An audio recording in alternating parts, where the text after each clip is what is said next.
안녕하세요. 인생을 바꾸는 관점입니다. 오늘은 혼수 안 해줬다고 시어머니에게 라면만 주구장창 끓여준 며느리에게 참 독특하면서 기가 막힌 복수를 하신 강순희님의 사연입니다. 참 독특한 해결법이었지만 그래도 효과는 좋았다고 하는데요. 과연 강순희님은 어떤 방법으로 며느리에게 참교육을 하셨는지 지금 바로 들어보시죠. 안녕하세요. 저는 이른을 바라보고 있는 강순이라고 합니다. 오래전 남편을 하늘나라로 보내고 하나뿐인 아들을 키우느라 정신없이 살아왔어요. 어린 시절부터 아들은 참 순하고 착한 아이라 저로서는 큰 말썽 없이 무탈하게 잘 자라준 것이 정말 큰 복이라 생각했죠. 물론 혼자 벌어 가정을 지켜야 한다는 압박감에 젊은 시절엔 허리가 휘도록 일했지만 무럭무럭 자라는 아들을 보면서 힘든 것도 모르고 열심히 살아왔던 것 같아요. 그렇게 아들만 바라보며 살았던 제가 왜 이런 사연을 보내게 되셨는지 궁금하실 겁니다. 그 이유는 바로 하나밖에 없는 저희 며느리 때문이에요. 제가 며느리 때문에 얼마나 골머리를 앓았는지, 그리고 그걸 어떻게 해결했는지 지금부터 들려드리려고 합니다. 제가 사는 곳은 조그마한 시골 동네입니다.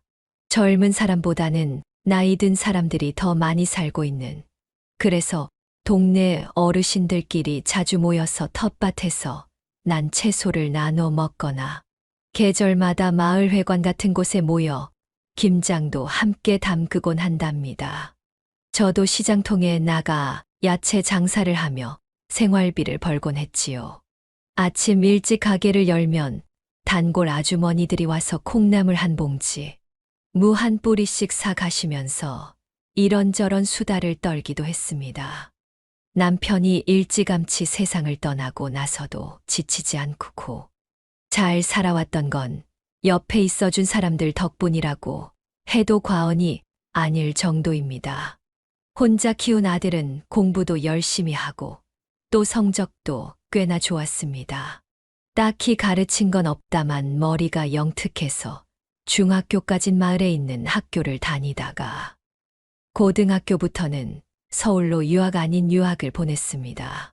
그때는 제 형편이 그리 넉넉지 않아 매달 아들에게 생활비를 보내주는 것이 조금은 빠듯했지만 아들은 학생 신분임에도 불구하고 아르바이트를 해가며 저를 덜 힘들게 해주려고 노력했습니다. 전 그것만으로도 고마워서 가끔씩 반찬을 싸들고 서울로 올라가 아들을 만나곤 했습니다. 제게는 그것이 아주 소소한 인생의 낙이었어요. 비록 아버지 없이 자랐어도 삐뚤어지지 않고 공부도 열심히 하고 또 이렇게 수도권으로 올라와서 잘 지내고 있는 아들을 보면 밥을 먹지 않아도 배가 불렀죠. 다행히 아들은 대학교도 무난히 졸업하고 중소기업에 바로 취직을 하게 됐습니다. 아들이 취업을 하게 되었다는 소식을 들었을 땐 기쁜 마음도 들었지만 한편으로는 걱정이 되기도 했습니다. 부모 마음이라는 게 그렇잖아요. 아무리 아들이 야무지고 착실해도 세상 물정은 아차하는 순간에 발목을 잡기도 하니까 말입니다. 그래서 저는 항상 아들에게 당부했습니다. 영주야, 혹시 힘든 일 생기면 꼭 엄마한테 말해. 괜히 엄마 걱정할까 싶어서 마음속으로 숨기고 끙끙 앓고만 있지 말고. 걱정하지 마셔요. 어머니, 제가 무슨 어린애예요? 저도 이제 내일 모레면 30대예요. 그리고 이제 취업도 했으니까 장사 그만하세요. 연세를 생각하셔야죠. 아이, 장사를 접기는 뭘 접어. 큰일 날 소릴. 너 어릴 때부터 한자리에서 쭉 해왔는데 물건들 힘이라도 남아있을 때 한 푼이라도 더 벌어놔야 나중에 너 결혼 미천을 걱정 없이 대줄 거 아니야. 아휴, 우리 어머니 고집 정말 못 말린다니까. 그렇게 아들이 취업을 하고 나서도 저는 꾸준히 시골 생활을 하면서 장사를 했습니다. 이따금씩 아들이 서울로 올라와서 같이 살지 않겠느냐는 이야기를 하기도 했지만 시골에 살던 사람이 도시 생활을 하게 되면 적응을 못한다는 이야기가 만연하기도 하고, 또 제가 이곳에 머물러 사는 것이 좋았기에 꾸준히 아들의 제안을 거절했습니다. 그렇게 아들이 직장 생활을 한 지 3년쯤 접어들었을 무렵, 느닷없이 제게 전화가 와서 이런 이야기를 하는 겁니다. 어머니, 사실 저 만나는 사람이 있어요. 한번 인사를 시켜드리고 싶은데 괜찮으세요? 응, 여자친구가 있었어. 엄마한테 말을 하지. 사람 일이라는 건 어떻게 될지 모르는 거잖아요. 만나다가 헤어질 수도 있는 거고, 괜히 가벼운 마음으로 만났다가 헤어지면 또 민망하니까 말씀 안 드리고 있었는데, 이제는 서로 결혼 이야기가 오가고 있어서 한 번은 보여드려야겠다 싶더라고요. 오, 그래. 괜찮은 아가씨인가 보네. 엄마는 언제든 괜찮으니까 너희 일정 맞춰보고 데리고 와. 궁금하다. 우리 아들이 만나는 아가씨가 어떤 아가씨인지. 아들의 이야기를 듣는 순간 심장이 쿵쿵 뛰더라고요. 우리 아들이 벌써 결혼을 이야기할 나이가 되었나 싶기도 하고, 그냥 뭐라 말할 수 없는 감정들이 왔다리 갔다리 하는 것 같았어요. 그리고 얼마 지나지 않아 아들은 주말에 여자친구와 함께 내려왔습니다. 회사 동료로 만나 1년 넘게 진지하게 사귀고 있다고 하더라고요. 이렇게 처음 만나게 된 사람이 바로 지금의 며느리입니다. 며느리의 첫인상은 무척 도회적이었습니다. 저처럼 시골 흙냄새가 몸에 밴 사람과는 전혀 다른 공기를 품고 있달까요? 새하얀 셔츠에 잘 어울리는 검정 바지를 입은 모습이 제가 TV에서나 보던 세련된 직장인 같더군요. 그리고 태어나서 지금까지 서울에서만 살았다기에 혹시라도 깍쟁이는 아닐까 걱정했는데, 생각보다 사근사근 제게 말을 잘 걸어줬습니다. 어머님, 평소에 영주 씨가 어머님 자랑을 많이 했어요. 그래서 어머님이 어떤 분이실까 하고 너무 궁금해했는데 이렇게 뵙게 돼서 기뻐요. 오래간만에 도시 벗어나서 상쾌한 공기도 마시고요. 우리 영주가 내 자랑을 많이 했나 보네요.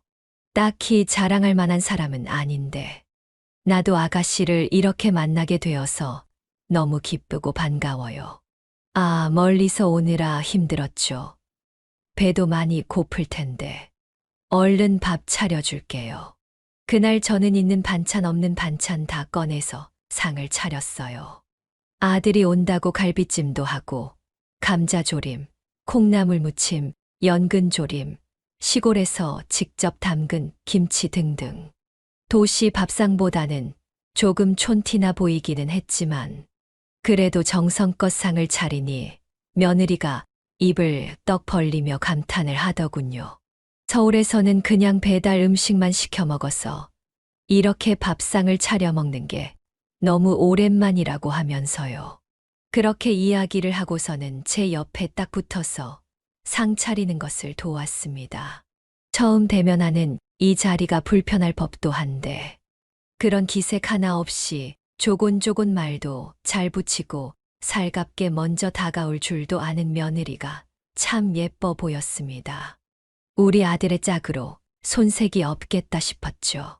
그렇게 조심스럽게 결혼을 하고 싶다는 의사를 밝힌 두 사람을 저는 망설임 없이 허락했습니다. 그런데 문제는 결혼을 준비하는 과정에서부터 시작됐어요. 어머니, 집은 은진네 쪽에서 해오겠다고 해요. 혼수도 큰 건 은진네 쪽에서 준비할 거라고, 저희는 그렇게 크게 준비할 게 없다고 하시네요. 아니, 신혼집도 모자라서 혼수까지? 예, 그러지 말라고 해라. 부담스럽게. 엄마도 돈 충분히 있어. 내가 이럴 때 아낌없이 쓰려고 돈 모아놓은 건데. 에이, 저희도 돈 있어요. 어머니, 가전제품 같은 건 저희 돈으로 준비하면 돼요. 어머니는 아무것도 준비하지 않으셔도 된다고 말씀드리라 하시더라고요. 부담 가지지 마시라고. 저는 처음엔 그게 고맙기도 했지만 어딘지 모르게 찜찜한 기분이 들었습니다. 제 형편이 막 돈을 펑펑 써도 될 정도로 넉넉하지는 않았어. 결혼 비용을 모두 대줄 수 없긴 해도 혼수나 신혼집을 사는데 보태주는 것 정도는 충분히 할 수 있었는데 싶었죠. 아들 입장에서는 처가댁이 일방적으로 신혼집도 해주시고 혼수도 몇 가지 해주시고 나면 괜히 그쪽에 빚지는 기분이 들 수도 있지 않을까 싶어서 조금 마음이 편치 않았습니다. 그래서 아들에게 그래도 필요한 것이 있다면 말을 해달라고 전했어요. 어머니 너무 신경 쓰지 마세요. 그쪽에서도 막 어머니가 신경 쓰고 그러는 거 부담스러워 하실 거예요. 말은 그렇게 해도 속으로는 그렇게 생각을 안 하실 수 있어. 그게 사람 마음이라는 거다. 눈치껏 알아서 잘 행동을 해야지. 그렇게 말씀하셨다고 그렇구나 생각하지 말고 필요한 거 있거나 부족한 거 있으면 엄마한테 말해. 최대한 도와줄 수 있는 선에서는 도울 테니까. 이렇게 이야기를 했지만 아들은 괜한 부담을 가지지 말라고 계속해서 강조했고 저도 괜히 여기서 더 고집부렸다가 결혼이 어긋날까봐 차마 더 이야기를 꺼내진 못했습니다. 그리고 며칠 뒤 사돈댁과 상견례 겸 식사 자리가 잡혔습니다. 사돈어른은 대기업 임원 출신이라고 했고 사부인은 오랜 시간 동안 교직에 있다가 정년 퇴임을 하셨다고 하더군요. 시골 출신인데다가 해온 거라고는 시장에서 채소를 파는 것밖에 없었던 저는 살짝 작아지는 듯한 기분을 느꼈지만 사부인과 사돈어른은 그런 것 따위는 개의치 않는다는 듯 제게 편안하게 대해 주셨습니다. 우리 애가 어려서부터 집안일은 안 해봤는데 결혼 후에 어떻게 살림을 배울지 걱정되네요. 그래도 사부인께서 다그치지 않고 잘 가르쳐 주실 거라 믿어요. 아휴, 저도 별다른 건 못하지만 간단한 반찬 정도는 알려줄 수 있어요. 걱정하지 마세요.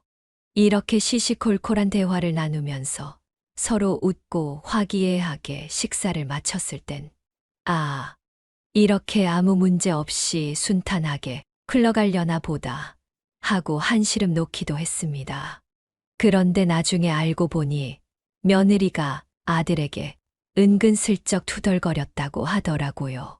우리 집에서는 이렇게나 많이 준비를 해 가는데 왜 자기네 집은 조금도 보태줄 생각을 하지 않느냐면서 말이죠. 솔직히 조금 어이가 없더군요.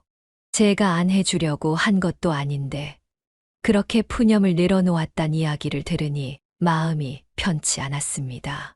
결혼이란 게 양가가 다 마음이 편하면 제일 좋겠지만 현실에선 누구도 100% 만족하기 힘들다는 걸 여기서 실감했습니다.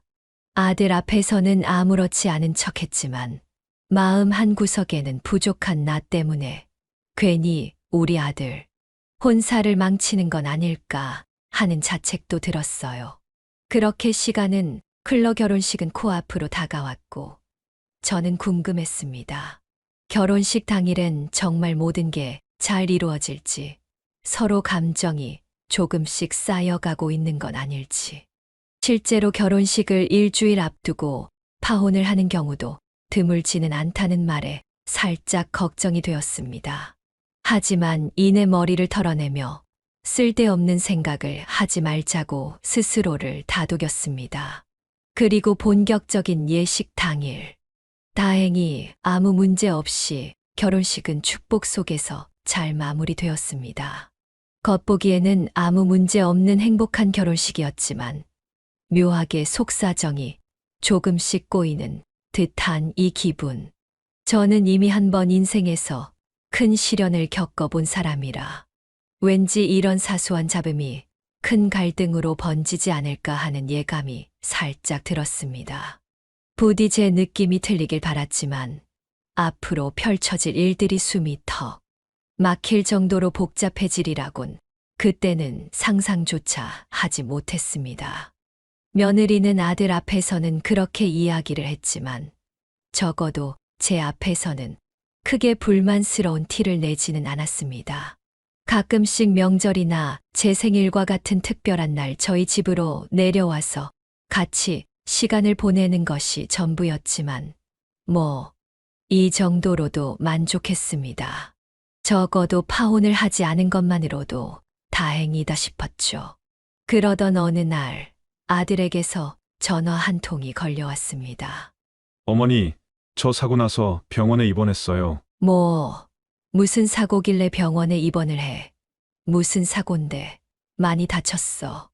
차에 치이는 바람에 다리뼈가 골절됐어요. 적어도 한 달은 깁스를 해야 할 것 같다네요. 이번 아버지 제사 때는 못 내려갈 것 같은데 어떡하죠? 얘는 지금 무슨 소리를 하는 거야?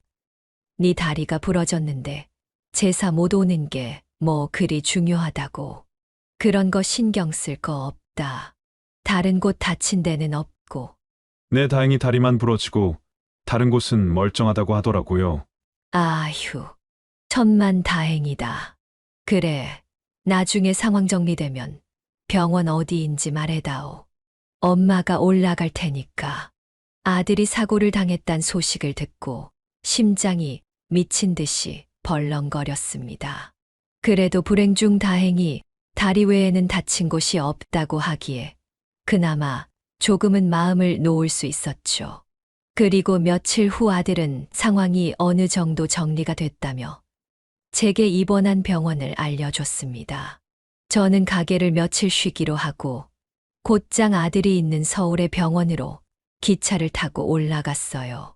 많이 다치지는 않았지만 한쪽 다리에 통깁스를 하고 있는 아들의 모습을 보자니 마음이 아파왔습니다.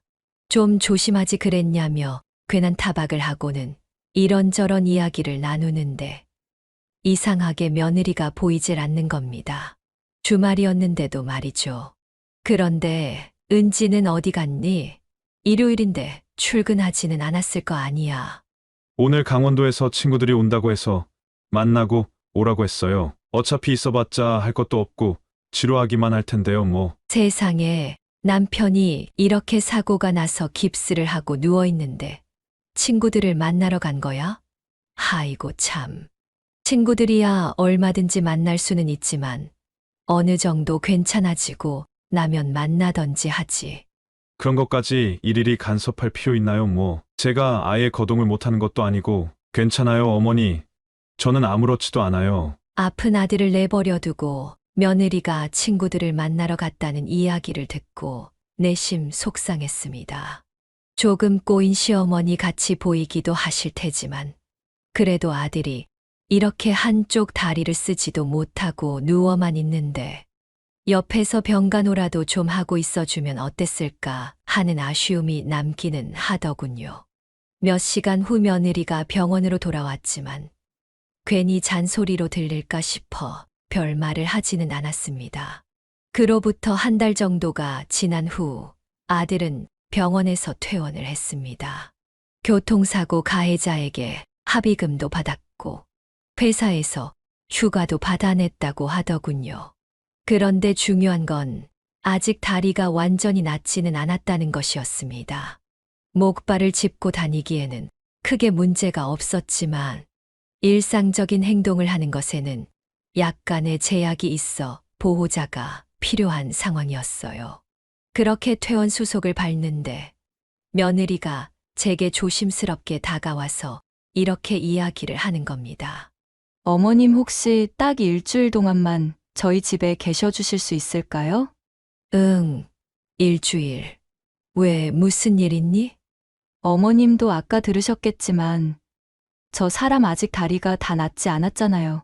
어차피 목발 짚고 다니면 된다고는 하지만 그게 말처럼 쉬운 일도 아니고 저는 회사에서 중요한 프로젝트를 맡고 있어서 일주일이나 연가를 내기에는 힘든 상황이거든요.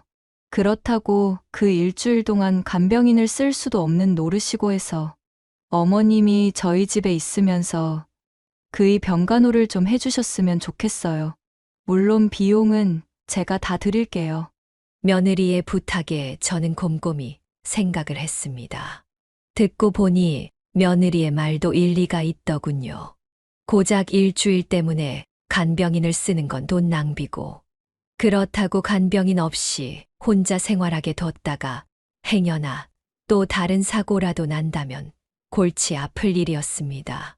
그래서 저는 알겠다고 말하고 일주일 동안 가게 문을 닫아 놓는다고 적어두고 짐을 싸들고 아들네 집으로 찾아왔어요. 항상 집에 혼자 있다가 아들과 같이 시간을 보내니 그래도 나름 행복하더군요. 삼시세끼 내 자식에게 따뜻한 밥을 차려줄 수 있다는 게 좋았습니다. 그런데 며느리는 정신없이 바쁜지 3일 연속으로 새벽 귀가를 하더군요. 어느 날은 살짝 술에 취해 있는 것 같기도 했습니다. 너 혹시 이 시간까지 술 마시고 들어온 거니? 아, 죄송해요. 어머님 팀원들끼리 회식이 좀 있어서. 저 때문에 깨셨어요? 아니다. 그냥 잠이 안 와서 안 자고 있었어. 너무 늦게까지 돌아다니면 못 써. 세상이 얼마나 흉흉한데. 그리고 술 마시고 들어오면 연락이라도 좀 해주던가. 나는 여태까지 일하다 들어온 줄 알았잖아. 죄송해요. 어머님 예상에도 없었던 회식이라.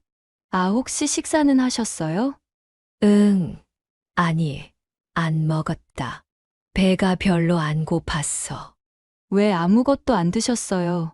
배가 안 고파도 드셔야죠. 제가 라면이라도 끓여드릴게요. 아니다 됐다. 나 원래 라면 같은 거 잘 안 먹어. 어른들은 꼭 그렇게 말씀하시더라고요. 라면은 몸에 안 좋아서 안 먹는다 하시면서요. 그래도 어머니, 저희 집에는 겉면밖에 없어요. 겉면은 몸에 좋대요. 제가 정성껏 끓여드릴게요. 저는 계속해서 거절을 했지만 술에 취한 며느리의 귀에 그 말이 들릴 리 만무했습니다. 결국 며느리는 손수 제게 라면을 끓여줬고 딱히 먹고 싶은 생각은 없었지만 그래도 며느리의 정성을 생각해서 맛있게 먹어줬어요. 그런데 그 라면을 먹은 것이 사건의 시작이었습니다.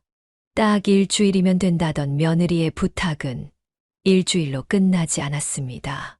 일주일만 지나면 본인이 알아서 케어하겠다고 했으면서 제게 일주일, 아니, 한 달만 더 있어 달라고 부탁을 하더군요. 저도 생업이라는 게 있는 사람인데 이렇게 계속 부탁을 하니 난처했습니다. 하지만 그 부탁을 거절할 수도 없어 저는 쭉 아들의 집에서 생활하게 됐어요. 그런데 중요한 건 며느리가 그날 이후부터 쭉 제게 라면만 끓여줬다는 것이었습니다. 다른 음식도 해주는 것이 아니라 오직 라면만 끓여주더군요. 어느 날은 국물 있는 라면을 끓여주고 또 어느 날은 볶음 라면을 끓여주고 밥을 먹었다고 하는데도 대체 무슨 이유에선지 라면만 끓여주는 겁니다. 아주 미치고 팔짝 뛸 노릇이었죠. 매일같이 라면만 먹다 보니 속병까지 찾아온 저는 동네 내과까지 다녀야 했습니다. 애초에 잘 먹지도 않던 라면을 먹다 보니 제대로 탈이 난 것 같았어요. 그런데 더 웃긴 건 아들이 잘 때 늦은 밤에만 그렇게 행동을 했다는 겁니다. 너무 이상하지 않나요? 아들이 깨 있을 때 그러는 것도 아니고 아들이 자는 시간만 노려서 그렇게 행동을 한다는 게. 그래서 한날은 도저히 견딜 수가 없어서 며느리에게 이렇게 물었습니다. 너 대체 나한테 왜 이러는 거냐? 내가 너한테 밥 해달라고 성화를 부린 것도 아니고 내가 직접 밥 해서 먹었다는데도 왜 말을 듣질 않고 라면을 끓여주는 거냐고. 어머님, 제가 끓여드리는 라면이 맛이 없으셔서 이러시는 거예요? 이렇게 정성을 다해 끓여드리는데 뭐 원하시는 거 있음 말씀하세요. 그럼 제가 다 맞춰서 해드릴게요. 지금 내가 맛이 없어서 이렇게 이야기를 하는 줄 아니? 나는 밥을 먹었다고 이야기를 하는데도 듣는 둥 마는 둥 하면서 냄비에 물 올려 나한테 라면을 끓여주잖아. 그래서 물어보는 거다. 대체 나한테 왜 이러는지. 이건 너무 상식 밖의 행동 아니니? 제가 너무 바빠서 어머님께 며느리 노릇도 하나 제대로 못 해드리는 것 같아 죄송해서요. 해드릴 수 있는 게 라면 끓여드리는 것밖에 없어서 그래요. 죄송해요, 어머님. 정말 기가 막혔습니다. 할 수 있는 게 라면을 끓이는 것밖에 없어서 여태까지 강제로 라면을 끓여줬던 거라는 게 그래도 며느리 노릇이라도 하려고 애썼다는 점에서 기특하다고 말을 해야 하는 건지 머릿속이 참으로 혼란스러웠습니다. 그런데 얼마 지나지 않아 며느리의 본심을 알게 됐습니다. 제게 말했던 그 이유, 며느리의 도리를 지키기 위해서 라면을 끓였다는 것. 그게 진심이 아니었어요. 모처럼 며느리가 집에서 쉬던 날, 화장실에서 며느리의 휴대폰을 발견했습니다. 휴대폰을 들고 들어가서 씻고 나오는 길에 휴대폰을 깜빡한 것 같았죠. 그래서 가져다 주려고 딱 쥐는 순간 메신저 알림음이 울리는 겁니다. 그런데 며느리는 휴대폰도 잠궈 놓지 않은 건지 대화 내용이 눈에 다 들어오더군요. 딱히 보려고 한 건 아니었지만 눈에 들어오는 대화 내용을 힐끗 읽은 저는 심장이 저 아래로 뚝 떨어지는 듯한 느낌을 받았습니다. 며느리와 며느리, 친구의 대화는 저에 대한 뒷얘기로 가득했습니다. 회사가 바쁘지도 않지만 남편을 돌보는 것도 귀찮고 또 결혼할 때 뭐 하나 제대로 해준 것도 없는 시엄마가 미워서 소심하게나마 복수를 하고 있다. 내가 억지로 라면을 끓여서 갖다 바쳐도 나한테 싫은 소리 한마디 못 하더라. 일부러 거절 못하게 불쌍한 척 하고 있는데 통하더라 등. 이런 식으로 제 친구에게 제 욕을 아무렇지 않게 하고 있더군요. 정말이지 기가 막히고 코가 막혔습니다. 이래서 시어머니에게는 잘해주지 말라는 말이 괜히 있는 게 아니라는 말.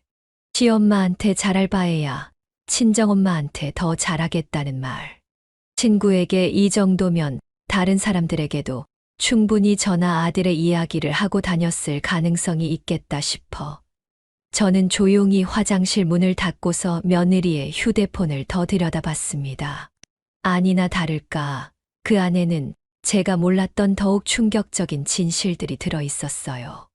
회사가 바빠 아들의 병간호를 제게 맡겼던 며느리는 가장 최근에 사돈댁에 혼자 갔다가 온 것 같았습니다. 아주 진수성찬으로 차려진 밥상 사진이 찍혀 있었고 가족들끼리 찍은 사진도 있더군요. 보아하니 사부인의 생신이었던 것 같았습니다.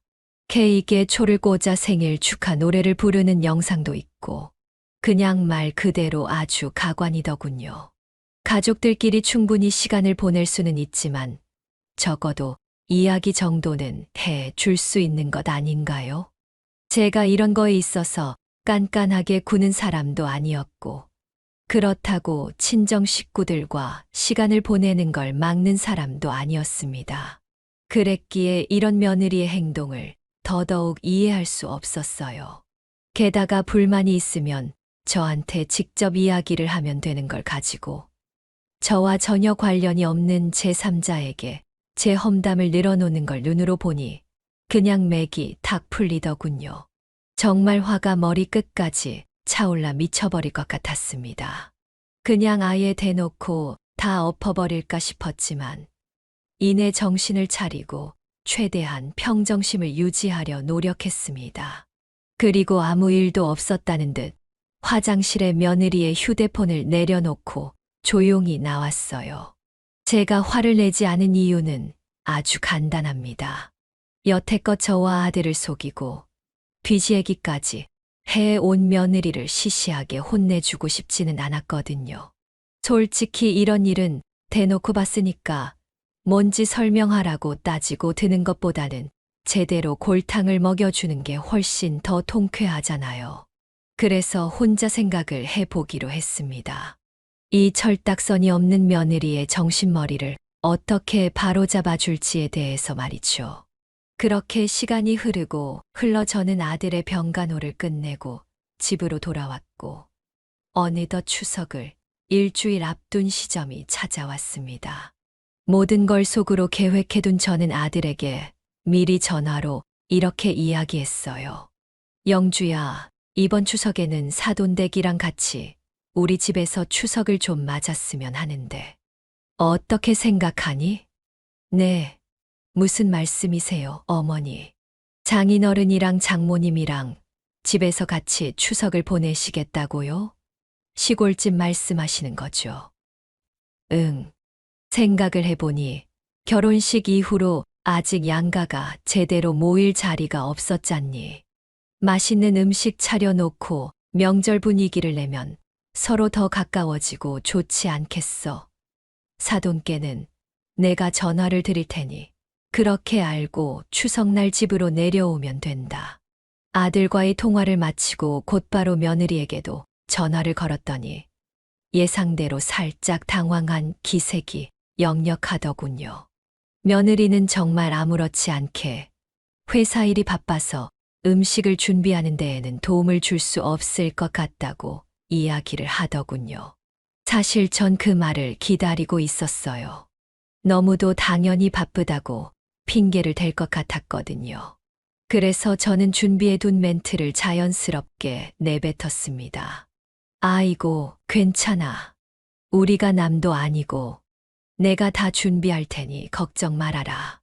와서 손 하나 까딱하지 않아도 돼. 편하게 손님처럼 오면 되지 뭐. 정말요? 그렇게 말씀해 주시니까 저도 마음이 편하네요. 안 그래도 이번에는 너무 바빠서 어떻게 해야 하나 했는데. 감사해요, 어머님. 추석날 뵐게요. 며느리는 밝은 목소리로 전화를 끊었습니다. 전화를 끊고 나니 괜스레 마음이 심란해지더군요. 괜한 일을 벌이는 건 아닐까 싶기도 했지만 그래도 이번 기회에 확실하게 못을 박아둬야 했습니다. 본인이 한 행동이 어떤 결과를 불러일으키는지를 깨닫게 해주고 싶었어요. 그렇게 사돈댁에도 이 사실을 전해드렸고 사돈댁은 저의 제안을 흔쾌히 받아들이셨습니다. 그렇게 시간이 흘러 추석을 이틀 앞둔 시점이 되었습니다. 저는 전날 밤부터 추석 음식 준비에 들어갔어요. 튀김을 튀기고 전을 부치고 맛난 나물 3가지를 준비했습니다. 새벽녘에 부엌이 꽉 찬 음식 재료들을 보며 이걸 언제 다 하나 싶었지만 그래도 하다 보니 어찌저찌 만들어지기는 하더군요. 그리고 다음 날 늦은 오후쯤 아들과 며느리가 도착했어요. 어머님, 음식 혼자 준비하시느라고 힘드셨죠? 정말 죄송해요. 회사에 일이 너무 많아서 잠도 제대로 못 자고 왔거든요. 그랬어. 많이 피곤하겠네. 온다고 힘들었을 텐데 어서 방에 들어가 쉬어라. 며느리는 제 말이 끝나기가 무섭게 방 안으로 쏙 하고 들어가 버렸습니다. 아들은 뒷정리라도 할 것이 없느냐고 물었지만 전 손사래를 치면서 앉아서 쉬라고 말했어요. 그렇게 저는 다시 부엌에서 바쁘게 전을 부치고 탕을 끓이고 각종 나물을 무치며 시간을 보냈고 일찌감치 잠에 들었습니다. 그리고 다음 날 아침 사돈댁이 도착한다는 연락이 왔죠. 그제야 며느리가 방에서 나와 어색하게 뭔가 도울 일이 있느냐 물었고 저는 그런 거 없으니 편히 쉬라고 말했습니다. 며느리는 대답을 하지 않았지만 얼굴 표정으로 알 수 있었습니다. 마치 잘 됐다. 굳이 귀찮게 음식을 할 필요 없으니 살았다라는 표정이었달까요? 왜 그런 말 있잖아요. 사람은 얼굴 표정으로 모든 감정을 읽을 수 있다는 말. 며느리의 표정이 모든 감정을 말해주고 있었습니다. 그리고 몇 시간 후 사돈어른과 사부인이 집으로 찾아오셨습니다. 저는 사돈어른과 사부인께 반갑게 인사를 한 뒤 차례상을 차리기 시작했어요. 전만 해도 7종류, 고기 요리, 생선찜, 잡채, 나물, 그리고 탕국에 이르기까지. 제가 나름의 정성을 들여 준비한 음식을 올려놓으니 모두가 입을 떡 벌린 채 감탄사만 내뱉더군요. 세상에, 사부인 이걸 혼자서 다 준비하셨다고요? 말도 안 돼. 이걸 어떻게 혼자. 제가 좀 더 일찍 내려올 걸 그랬어요. 혼자 하는 것보다 같이 하는 게 시간도 덜 들고 힘도 덜 들 텐데. 은지야, 너는 옆에서 안 도와드리고 뭐 했어? 엄마, 나도 일하다가 늦게 왔거든? 그리고 어머님이 도와줄 거 없다고 말씀하셨단 말이야. 그럴 때 옆에서 도와드리면 되려 걸리적거리기만 한다고. 그쵸, 어머님? 맞아요. 제가 은지 보고 쉬라고 이야기했어요. 시골에서는 이렇게 차례상을 차려 먹는 게 일상이기도 하고, 제가 원체 힘이 좋아서 이런 일 정도는 껌으로 해낸답니다. 자, 그러면 다 모였으니 어서 차례 지내고 식사들 하시죠. 식구들은 차례를 지낸 후 다들 앉아서 음식을 맛보기 시작했습니다. 다들 음식이 너무 맛있다며 칭찬을 하기 바빴고, 며느리도 겉으로는 너무 맛있다며 즐겁게 먹는 척했지만 어딘가 불안한 모습을 보이고 있었습니다. 그 타이밍을 노려 저는 가만히 수저를 내려놓고 자리에서 일어섰어요. 그리고는 부엌에서 라면 봉지 여러 개를 주섬주섬 들고 나왔습니다. 한 봉지도 아니고 대여섯 봉지를 한아름 꺼내서 말이죠. 사돈어른, 사부인, 아들은 당황스러운 표정으로 저를 바라보고 있었고, 며느리는 상황 파악이 안 되어 멍하니 저를 쳐다보다가 라면 봉지를 발견하고는 사색이 되었습니다. 며느리의 표정이 참 가관이었어요.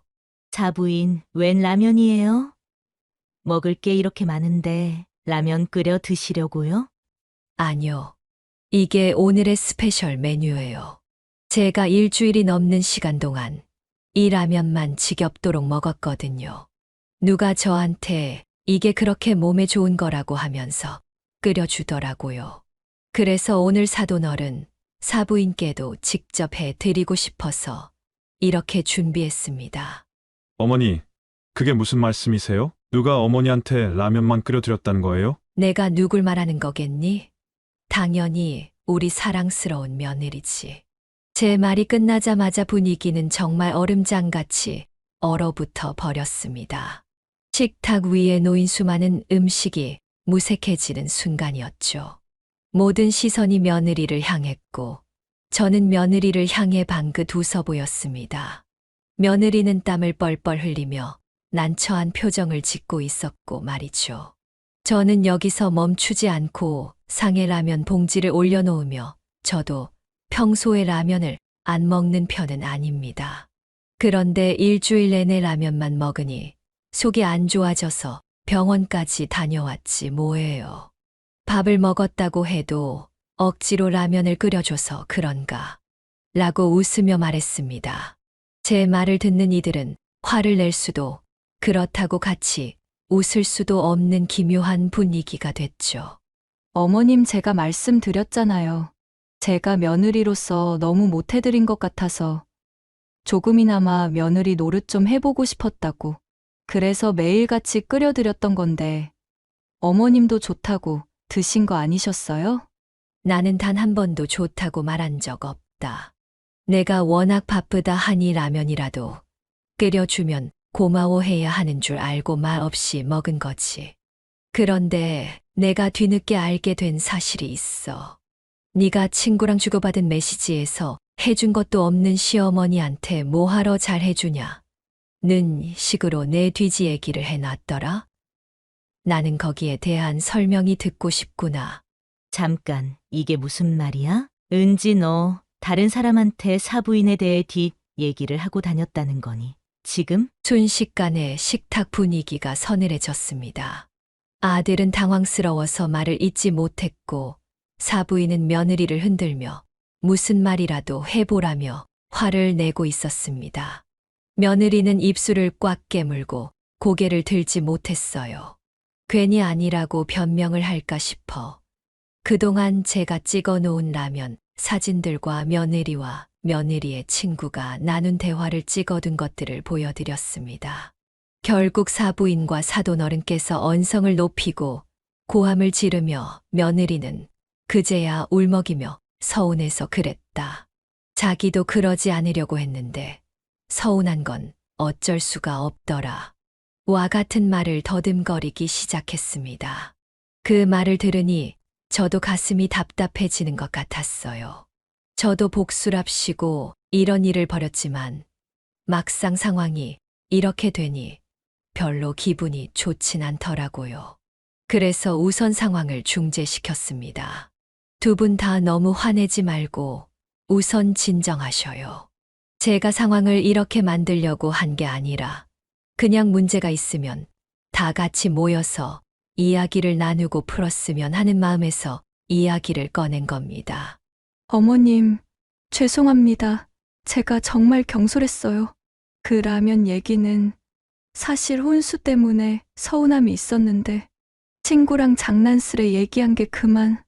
그럼 그렇다고 애초에 터놓고 말을 했어야지. 어른을 뒤에서 그런 식으로 욕하다니. 내가 정말 크게 잘못한 거야. 자부인, 정말 죄송합니다. 애들 결혼할 때 저희가 지원을 많이 해줬던 건 순전히 애들이 잘 살았으면 하는 마음에서 한 거였는데 얘가 너무 철없는 짓을 했네요. 분위기는 엉망이 되었지만 오히려 이 계기로 모두가 솔직하게 심정을 털어놓을 수 있었어요.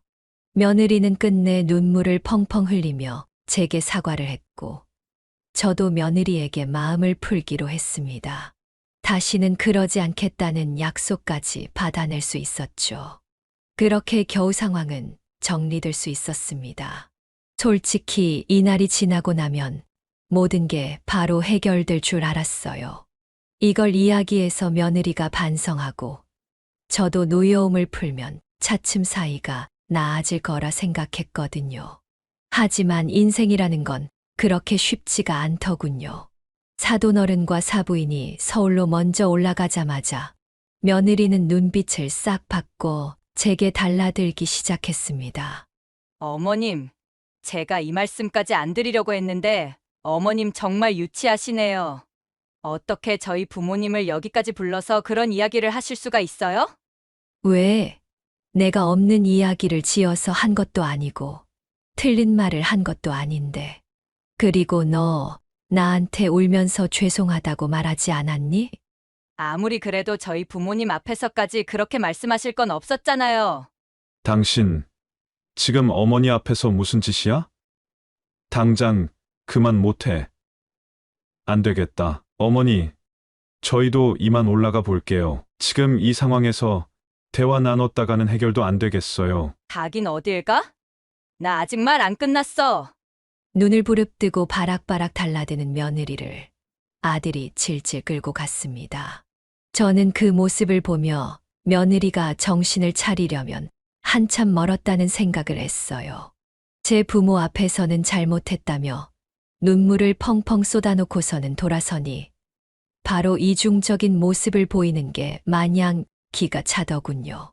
그렇게 일이 마무리되고 다시 아들 내외에게 연락이 온 건 추석이 끝나고 열흘 정도 지난 시점이었습니다. 아들이 진지하게 나누고 싶은 이야기가 있다며 주말에 며느리와 함께 시골집으로 내려오겠다고 말을 하더군요. 그래서 저는 그러라고 했습니다. 대체 무슨 이야기가 더 할 게 남아서 그런가 싶기도 했고 앞에서 또 눈을 뒤집어 까고 대들면 저도 가만히 있지 않을 생각이었죠. 그런데 주말에 찾아온 아들과 며느리는 사뭇 분위기가 달랐습니다.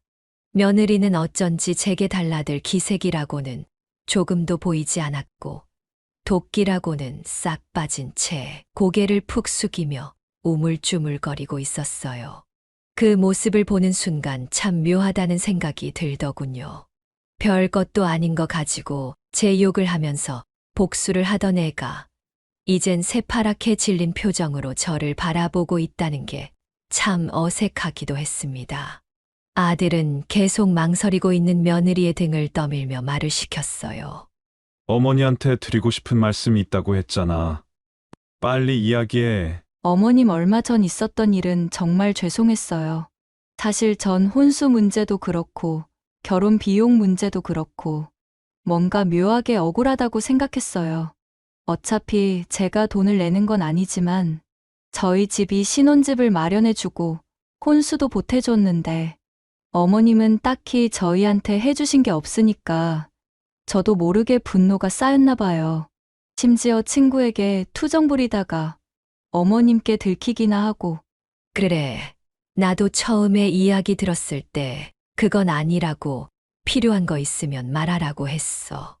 그런데 끝까지 나한테는 아무 말도 안 하길래 나중에 너희가 정말 힘들 때 도와줘야겠다 생각했고, 그게 그렇게 서운했으면 나한테 대놓고 이야기를 했어야지.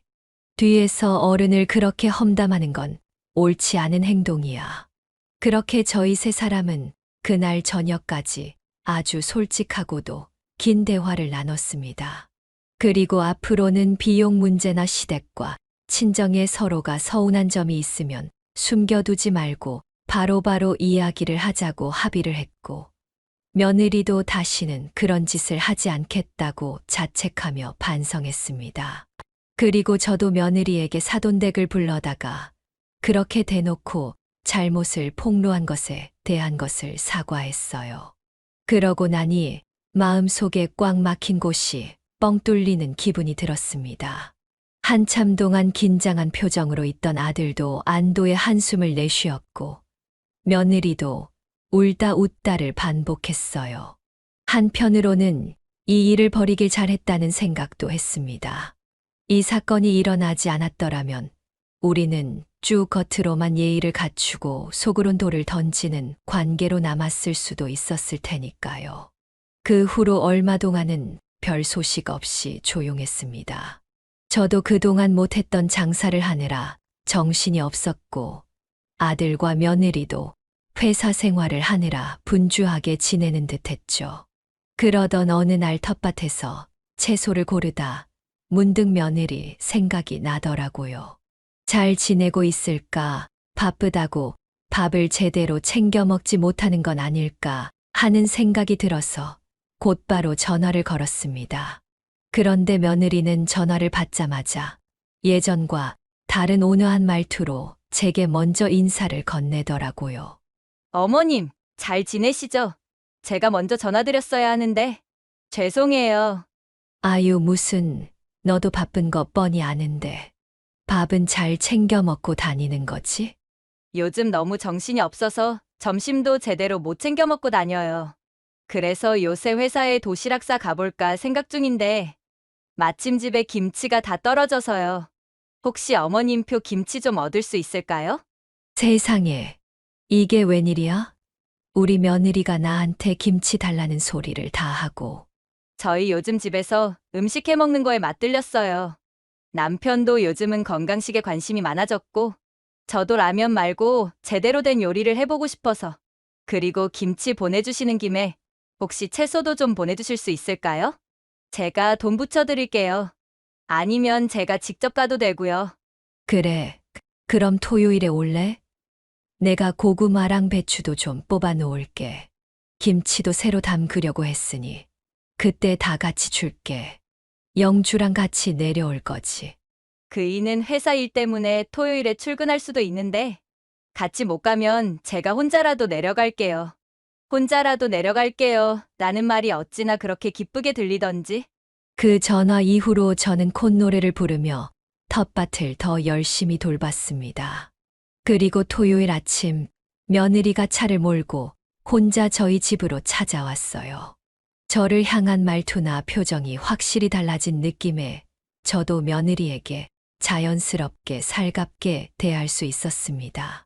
저희는 부엌에 나란히 서서 마치 모녀지간인 것처럼 대화를 나누며 반찬들을 정리해 나갔습니다. 온 김에 젓갈을 비롯한 여러 반찬들도 바리바리 싸줬어요. 그러다 중간중간 제가 손목을 살짝 주무르며 인상을 쓰자 무거운 걸 드는 건 본인이 하겠다며 저를 챙겨주기도 했습니다.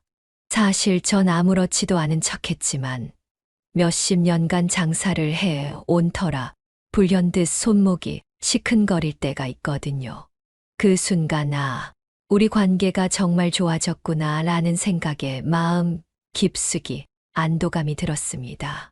그러다 갑자기 며느리가 웃으며 이런 이야기를 하더군요. 저 사실 얼마 전까지만 해도 결혼 생활이 왜 이렇게 힘들까? 결혼을 괜히 한 건 아닐까? 그런 생각을 했었어요. 그런데 이렇게 직접 어머님과 마주 앉아 웃고 떠들고 음식도 해보니까 그동안 제가 괜히 벽을 쌓았다는 걸 알겠어요.